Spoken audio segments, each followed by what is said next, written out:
தாயி. இங்க வந்து முருகருக்கு சிறப்பு பூஜையோடு இப்படியா இருக்கா? நம்ம அப்பா காவல்ல முடிவோடு இருக்கிறான்.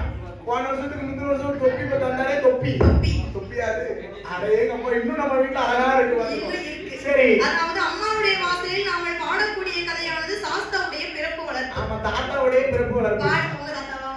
சாஸ்தாவுடைய கதை. ஓ, சாஸ்தாவுடைய பிறப்பு வளர்ப்பு. பாடக்கூடிய கதைகளில் சரி, கதை குற்றம், கதை குற்றம், பொருள் குற்றம், இசை குற்றம், சரி, மேலதாள குற்றங்கள், மேலதாள குற்றங்கள், இது போல குற்றமுறைகள் வரலாம். நம்ம யாரையும் குற்றங்களை இருக்கத்தான் செய்யலாம். ஆமா. சரி, கதைகளில் முன் சொல்லக்கூடிய வார்த்தை தவறி பின் சொல்லிட்டாலும் அப்படின்னு சொல்லக்கூடிய வார்த்தை தவறி முன் சொல்லிட்டாலும்